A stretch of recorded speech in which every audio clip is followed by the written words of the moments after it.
Desde hace más de 4 años, las imágenes que llegan desde Yemen son estremecedoras. Una guerra donde Arabia Saudí y sus aliados han sumergido al país árabe en un infierno total. Pero masacrar civiles, atacar escuelas y hospitales no es noticia. Que Estados Unidos gane más de 400.000 millones de dólares por la venta de armas a los saudíes, tampoco. Por esta semana, un ataque de las fuerzas yemeníes a las instalaciones de la petrolera saudí Aramco ha vuelto a revivir los tambores de guerra en la región. Aparecen también las calumnias disfrazadas al seguir acusando a Irán. La conferencia de prensa de ayer en Arabia Saudí fue un desastre mediático. El coronel Turki al-Maliki demostró que no saben absolutamente nada sobre dónde se fabrican ni desde dónde se lanzan los misiles y drones, y lo peor, no supo explicar por qué el sistema de defensa saudí no los pudo interceptar. Después de este circo, el presidente Donald Trump ordenó inmediatamente un incremento sustancial de las sanciones contra Irán. Yo soy Juan Gabriel Gordín y así comienza hoy Detrás de la Razón. Estados Unidos sigue adelante con su política anti-iraní. El secretario estadounidense de Estado calificó de un acto de guerra la reciente ofensiva contra las instalaciones petroleras de Arabia Saudí y vuelve a acusar sin presentar pruebas a Irán de ser el responsable. A su vez, el vicepresidente Mike Pence sugirió que es posible una respuesta militar. I promise you, we're ready. As the president said, we don't want war with anybody. But the United States is prepared. If Iran conducted this latest attack to pressure President Trump to back off, they will fail. En respuesta, el canciller de Irán rechaza esta acusación, reiterando que este tipo de comentarios son una agitación para la guerra. Now they want to pin the blame on Iran in order to achieve something, and that is why I'm saying this is agitation for war. Because it's based on lies, it's based on deception. But you lie and deceive when it serves your interest. It doesn't even serve their interest. Mohammad Javad Zarif advierte también que hoy en día las consecuencias de un ataque militar contra Irán por parte de Estados Unidos o Arabia Saudí sería una guerra total. Well, I make a very serious statement about defending our country. I'm making a very serious statement that we don't want war. We don't want to engage in a military confrontation. We believe that a military confrontation based on deception is awful. We'll have a lot of casualties, but we won't blink to defend our territory. Mientras tanto, el ejército de Yemen recalcó que la operación contra Aramco muestra que sus fuerzas pueden atacar a objetivos clave de los enemigos. Aseguró que su país ha desarrollado una capacidad de defensa a pesar de la agresión saudí. لن يتردد في الرد على هذا العدوان وسيستخدم حقه المشروع في استهداف كافة الأهداف المشروعة في عمق دول العدوان. El vocero afirmó que si Arabia Saudí quiere la seguridad de sus instalaciones petroleras y los Emiratos Árabes Unidos la de sus torres de cristal, deben salir de Yemen y poner fin al bloqueo que han impuesto contra los yemeníes. Y después de ver este reportaje que nos ha preparado nuestro equipo de redactores, pues ponemos el debate sobre la mesa en Detrás de la Razón. Y para ello saludamos a Eurico Campano, periodista a quien se conecta con nosotros desde Madrid, y a Pablo Jofré Leal, analista internacional, quien nos acompaña desde Santiago, la capital de Chile. Pablo, me gustaría comenzar contigo. En tu opinión, ¿por qué no quieren aceptar los saudíes y los Estados Unidos que Yemen es capaz de defenderse? ¿Por qué acusan a Irán de ser el responsable de estos ataques? Reconocer los ataques de Yemen y la eficacia de los ataques de Yemen, la efectividad de esos ataques que llegan al corazón de la producción petrolera saudí, es reconocer que ha sido un fracaso estos 4 años de agresión, 4 años y medio ya de agresión. Es reconocer que su sistema de defensa de misiles es un fiasco. Es reconocer que a pesar que vendan 400.000 millones de dólares en armas en los últimos años, 110.000 de las cuales las vendió Donald Trump en su visita a Arabia Saudí, es reconocer que se han embarcado en una guerra que es un desastre político, un desastre militar, un desastre como alianza política entre el imperialismo y el wahabismo. Es reconocer también que una guerra no se gana solo por la capacidad militar que puedan tener, la cantidad de armamento o los aliados que tengan. Tiene que haber convicción, tiene que haber una respuesta clara frente a una agresión, y esa la da el pueblo yemení y las fuerzas de resistencia que están actuando, convencidas de la justeza de su defensa, y al mismo tiempo es reconocer por parte de los saudíes que la guerra ha llegado a su territorio y que va a seguir llegando a su territorio, a la infraestructura petrolífera, a sus ciudades, a sus guarniciones militares, si no cesan la agresión contra Yemen. Ahora, Eurico, bienvenido a Detrás de la Razón. El secretario de Estado de Estados Unidos, Mike Pompeo, inmediatamente se ha dirigido a sus aliados, a Arabia Saudí y a los Emiratos Árabes Unidos. Pompeo se muestra combativo sobre Irán, mientras que el presidente de Estados Unidos, Donald Trump, en medio de esta campaña electoral es cauteloso, aunque amenazante. ¿Qué opina sobre esto?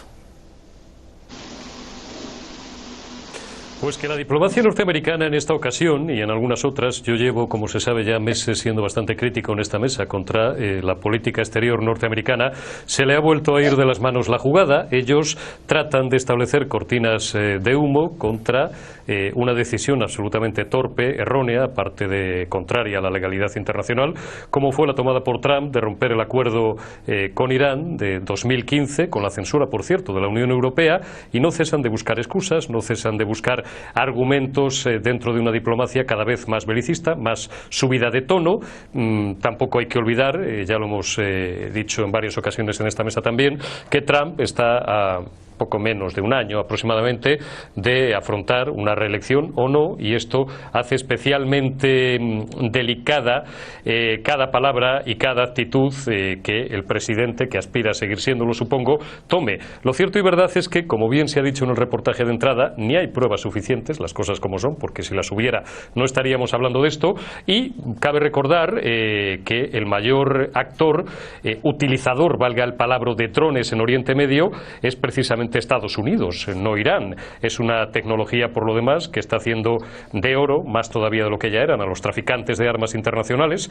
China es un gran productor de drones, aunque en esta ocasión no parece que tenga mucho que ver, y lo que ocurre en Yemen al final, que es a mí lo que me importa, es una tragedia absolutamente humana. Yo no sé si se puede calificar de genocidio sin precedentes, donde el 95% de las víctimas son población civil, donde hay 60.000 víctimas, a pesar de que la ONU solo reconoce 10.000, pero hay informes de la Comisión Europea que hemos podido ver que hablan de 60.000 víctimas, y bueno, pues a esto habría que darle fin de una forma u otra. Desde luego la actitud belicista de Estados Unidos no ayuda a nada.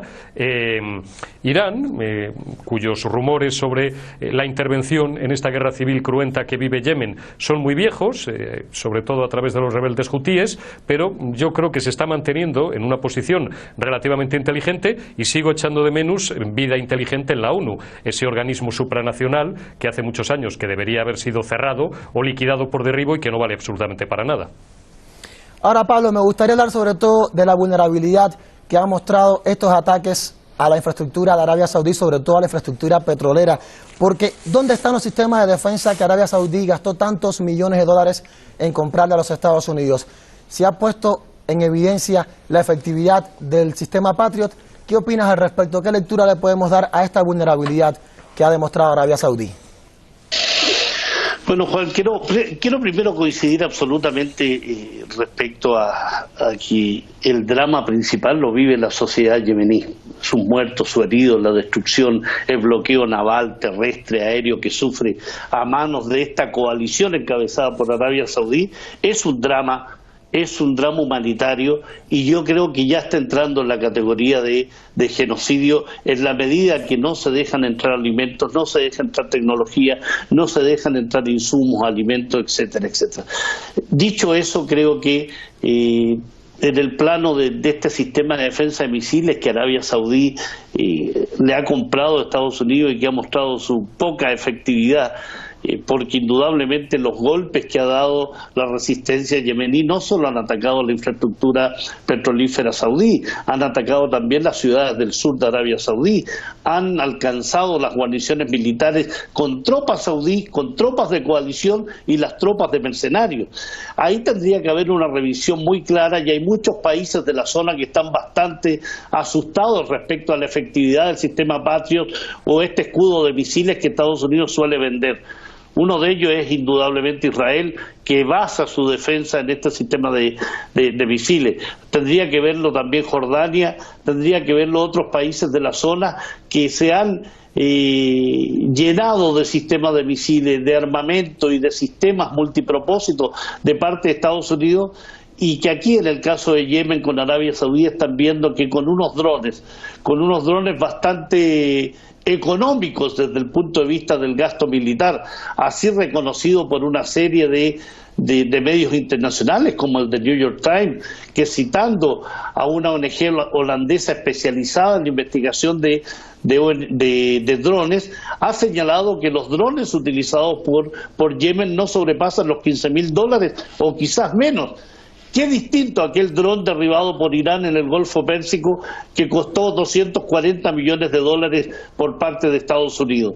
Entonces aquí hay un elemento primero de la eficiencia de drones económicos lanzados por tropas de resistencia, por el ejército yemení apoyado por el movimiento Ansarullah respecto a la agresión saudí, la efectividad de un sistema de armamento que lo que tiene es mucho más cuidado en elegir blancos específicos, muy alejados de los blancos civiles que elige Arabia Saudí, y al mismo tiempo que sobrepasa cualquier defensa, por más tecnología de avanzada que tenga. Creo que aquí hay elementos muy importantes que el dron Samad 3, que es el que está usando las fuerzas de resistencia, están dándole el blanco, y además han dicho que van a continuar mientras Arabia Saudí no salga de Yemen, mientras siga agrediendo a este país, y que también se pueden sumar lo que llamabas tú en la presentación las torres de cristal, ¿no?, de Emiratos Árabes Unidos. Así que creo que en la medida que continúe la guerra se va a ir viendo la eficacia de la defensa yemení y la ineficacia del sistema de defensa saudí, que hasta ahora no ha dado blanco posible para constituirse en un referente tecnológico militar para el mundo. Ahora, Eurico, hablando sobre todo de la defensa de Yemen, porque estamos hablando de una guerra que Arabia Saudí y sus aliados durante más de 4 años ha generado una devastación total en el país árabe, convirtiéndolo en uno de los países más pobres del mundo. Con solo poner unos datos, 17.000 muertos, más de 100.000 heridos. Dice la ONU que cada 10 minutos muere un niño por una enfermedad prevenible en Yemen. Millones de personas en riesgo de morir de hambruna. ¿Crees que Yemen no tiene derecho a defenderse de esta guerra tan cruel? Hombre, Yemen tiene derecho a defenderse, lógicamente, como cualquier Estado legítimamente tiene derecho a defenderse de una agresión injusta, a la luz del derecho internacional, a la luz del sentido común y, sobre todo, hasta el punto de que estamos hablando ya de un país absolutamente devastado. No me atrevo a calificarlo de Estado fallido, pero es un Estado, obviamente, que sufre desde hace casi 5 años, como bien ha apuntado Jofre, una guerra civil absolutamente cruenta, está partido en dos. Debería de ser, en alguna medida, arbitrado, ayudado, dicho sea en el mejor sentido de la palabra, por la comunidad internacional. Sigo insistiendo en el papel responsable, aunque solo sea por omisión, de la ONU, y en un país que se está convirtiendo, como tantas veces hemos visto en la historia, en escenario de operaciones, en teatro de pruebas, a costa del sufrimiento y de la muerte de la población civil, pues de sistemas de defensa armamentística que funcionan más o menos.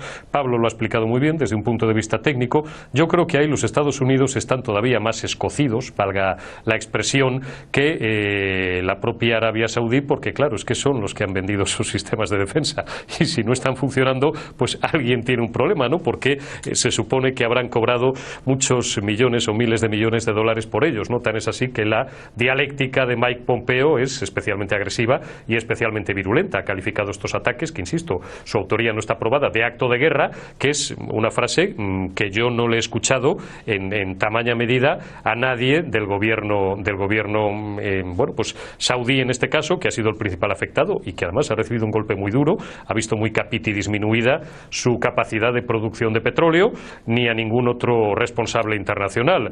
Por tanto, bueno, pues esta situación indudablemente tiene que tener algún final. Desde luego Arabia Saudí tiene que asumir que esa operación, la famosa tormenta, no quiero ironizar, pero muchas veces los nombres son hasta irónicamente crueles, pues debe de ser retrotraída, lo hemos dicho ya desde hace más de un año en esta mesa, debe devolverse a la situación anterior a 2014 y sobre todo, por favor, por Dios, cada uno que invoque al suyo, ¿no? Pero que se alivie de una vez el sufrimiento de la población civil. Es el país más pobre del mundo, Jofre lo ha dicho, es el país más seco del mundo, no tienen agua, no tienen medicinas, no tienen absolutamente alimentos, no tienen nada. ¿Qué más tiene que pasar en Yemen? ¿Cuántos miles de personas, cuántos miles de niños tienen que morir más en Yemen para que la comunidad internacional reaccione?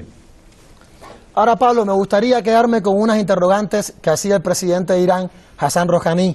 ¿Por qué nadie denuncia la agresión extranjera a Yemen o el masivo trasiego de armas a la región?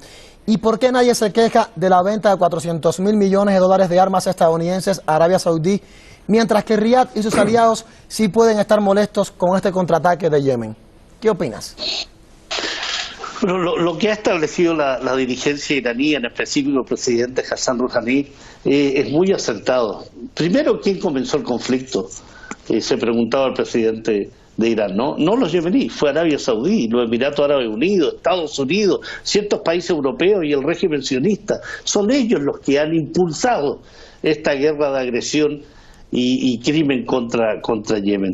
En ese plano, ante tu pregunta, lo que uno percibe aquí es una gran hipocresía, un doble rasero absoluto.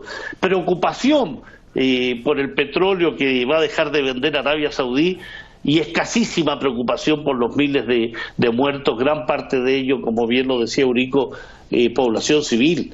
Niños en escuelas, en albergues, en hospitales, niños sometidos a esta guerra de agresión que los priva de alimentos, los priva de insumos médicos, los priva de la posibilidad de desarrollar una vida con un prospecto de vida.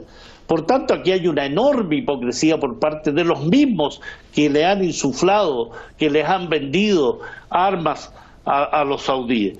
Sistemas de defensa de misiles, pero también naves de guerra, también equipamiento, blindados, tanques, artillería, aviones de última generación, donde están involucrados indudablemente Estados Unidos, donde está involucrada la Unión Europea a través de aquellos países fabricantes de armas. España, indudablemente, Eurico podría dar señales de ello, pero estamos ante la presencia de una hipocresía de estos países que tanto alegan respecto a la posible intervención de amigos de Yemen respecto a defenderlos de la agresión, o que los drones hayan sido disparados por Irán, como es la acusación sin fundamento de Pompeo, Pence y la administración norteamericana, cuando aquí lo importante es una guerra de agresión iniciada hace 4 años y medio, que ha generado miles de muertos, decenas de miles de heridos, destrucción de la infraestructura de Yemen, y sin embargo de eso, cuando ha salido algún informe, recuerdo un informe de la UNICEF acusando a Arabia Saudí de crímenes, principalmente de niños, como principal responsable de los crímenes de niños, lo que hace Arabia Saudí es amenazar a UNICEF y a la ONU de quitar el financiamiento de este organismo internacional si no sacaban aquel documento. Ban Ki-moon, el ex secretario general de la ONU, previo a retirarse, previo a salir de su cargo, dijo que la peor realidad que le había tocado vivir fue aquel documento que tuvo que sacar por parte de las presiones de Estados Unidos y Arabia Saudí. Estamos hablando entonces de la complicidad de potencias occidentales principalmente, ayudado también por una coalición con las monarquías ribereñas del Golfo Pérsico, por Egipto, por Sudán, que han ayudado a Arabia Saudí a atacar a Yemen. ¿Quién maneja los medios de información en el mundo? ¿Quién maneja la industria de armas? ¿Quién maneja la política internacional? Indudablemente estamos en presencia de hipocresía, de doble rasero, de intereses hegemónicos, y sin duda el gran olvidado aquí es precisamente la población yemení. Ahora, Eurico, hablamos ahora de estas acusaciones que hace Estados Unidos contra Irán, pero ¿qué necesidad tiene Irán de atacar la economía de Arabia Saudí? si Irán nunca ha atacado a ningún país. Por cierto, Irán ha sido uno de los defensores de firmar un tratado de no agresión de los países de la región. Hombre, ninguna. Yo creo que en este caso es al revés. Yo creo que Estados Unidos, como decía en mi primera intervención, lo que busca son permanentemente un argumentario, bueno, pues de excusas que justifiquen una política exterior que al final siempre acaba siendo, y esto es especialmente típico, los últimos años de mandato de prácticamente todos los presidentes norteamericanos, que cuando llegan siempre dicen que se van a dedicar a las cosas de casa, que ya están hartos, entre comillas, de ser los gendarmes del mundo y todas estas cosas, ¿no? Y que luego al final pues terminan cayendo en esta tentación del intervencionismo, que tiene su público en los Estados Unidos, las cosas como son, no nos engañemos, ¿no? Y que da votos, y bueno, pues Donald Trump está ya en plena precarrera, precampaña para su reelección como por segunda vez como presidente de los Estados Unidos. Todo deviene, como también dije en la primera intervención, de esa ruptura unilateral absurda, ¿no? Censurada además por muchos asesores presidenciales que están un poco opacados ahora mismo en la Casa Blanca, porque ahora lo que manda es la retórica belicista de Pompeo, como bien subraya Jofre, y bueno, pues el propio vicepresidente Mike Pence pues tampoco ayuda en exceso en este sentido, ¿no? Alguien debería hacerle ver a Trump, sobre todo, dos cosas, y esto ya con carácter general, no solamente con carácter de este conflicto concreto que hoy estamos debatiendo. Uno, la necesidad de ser más prudente. Uno no puede conducirse geoestratégicamente o utilizar el mundo pues como si fuera el salón de su casa, ¿no? Donde puedes tener una mala tarde o estar un poco alterado y pegar un puñetazo en la mesa, o tropezarte con los muebles, o pegar un par de gritos, ¿no? Esto es bastante más serio y bastante más delicado. Dos, sobre todo, que si mantienes una actitud, debes mantenerla en el tiempo y tener un plan más o menos coordinado, una hoja de ruta. Lo que tampoco puedes hacer es cada 24 horas cambiar, ahora voy, ahora vengo, lo hemos visto en el caso reciente de la guerra comercial con China. Allí dices una cosa, vienes aquí como invitado de Macron en la reciente cumbre, que de verdad fue para enmarcar algunas de las cosas que pudimos ver y escuchar, y dices otra distinta, vuelves allí y vuelves otra vez a cambiar radicalmente de opinión. Claro, esto no solamente es que no sea serio y conduzca a la perplejidad, incluso a los propios aliados de los Estados Unidos. No voy a mentar aquí al Reino Unido, que bastante tienen los pobres con lo que tienen, ¿no? Pero sobre todo lo que conduce es a generar un desorden mundial que convierte ahora mismo, pues concretamente esta sufrida región, en un avispero. Irán, ya lo he dicho más de una vez y no me duelen prendas, se está manteniendo con una debida prudencia. Primero, porque una guerra global sería una catástrofe para todos. Remember Rusia, que vigila, y vigila muy de cerca, y de momento está funcionando como muro de contención respecto a esa, digamos, política expansiva de los Estados Unidos, y porque, bueno, pues esto sería una catástrofe global de incalculables consecuencias. Por tanto, yo quiero pensar que sigue habiendo un atisbo de vida inteligente en la Casa Blanca, que vamos a ver si Donald Trump es el próximo presidente de los Estados Unidos. Un año es pasado mañana, y sobre todo si se impone la cordura. Yo siempre me gusta terminar estos programas, mis intervenciones, con un mensaje optimista, aunque es verdad que en estos casos cuesta mucho, sobre todo viendo, no quiero que nadie me acuse de demagogo, ¿no?, pero viendo esas imágenes terribles que vemos, pues del país más pobre y más seco y más desasistido del mundo, con gente que sigue muriendo cada pocos minutos ante la absoluta inacción y ante la absoluta pasividad de la comunidad internacional, ¿por qué no decirlo también, de la Unión Europea? Y mira que me duele decirlo. Ahora nos queda muy poco tiempo, me gustaría en un solo minuto, 30 segundos para cada uno. Primero, Pablo, ¿crees que vuelven los tambores de guerra a la región? ¿Hay un peligro real de una guerra contra Irán? Muy breve, Pablo. Creo que la guerra no va a cesar. No va a cesar, primero, toda la situación que se vive en la región respecto a un Netanyahu en peligro de perder la primera magistratura, puede generar guerra no solo de nuevo en la Franja de Gaza o algún ataque contra Siria o el Líbano, sino también Arabia Saudí tiene mucho que perder en una retirada desde Yemen. No solo en un tema de armas, no solo en un tema de política, sino que de influencia regional. Un ataque a Irán, creo que una decisión con esa fatalidad no creo que se realice sin que aquellos que quieran realizarlo, que tienen la idea y que tienen las ganas de realizarlo, van a ser sometidos a una presión para no concretarlo, porque bien saben que Irán, su sistema de defensa, su ejército, su historia, revela de que no es llegar y atacar a la República Islámica de Irán. Creo que en ese sentido se van a frenar, pero sí va a seguir la guerra en Yemen, sí va a seguir la guerra de agresión contra Palestina, sí va a seguir la guerra de agresión contra Siria y en el caso de Irak cada día menos, pero va a seguir sosteniéndose el conflicto. Gracias, Pablo. Gracias, Eurico. Lamentablemente no nos queda tiempo para más. Solo tenemos 27 minutos para debatir en este programa. Gracias a los dos por participar en esta emisión de Detrás de la Razón. Y desde el mismo momento de los ataques a las instalaciones de la petrolera Aramco en Estados Unidos, llovieron las amenazas contra Irán. Todo esto a pesar de que las fuerzas yemeníes se han responsabilizado de los hechos. Tanto Donald Trump como Mike Pompeo hablan de un acto de guerra y anuncian represalias. Desde Irán advierten a Estados Unidos que ante cualquier ataque darán una respuesta aplastante e inmediata. Por cierto, aunque parezca una contradicción, Arabia Saudí ha sido el más beneficiado con estos ataques a sus instalaciones petroleras debido al incremento en los precios del crudo. Los saudíes estaban inevitablemente frustrados intentándolo todo para elevar los precios, pues lo necesitaban para poder incrementar su presupuesto anual. Una casualidad muy ventajosa, ¿no creen? A nombre de todo el equipo, gracias por acompañarnos. Los espero mañana para seguir Detrás de la Razón.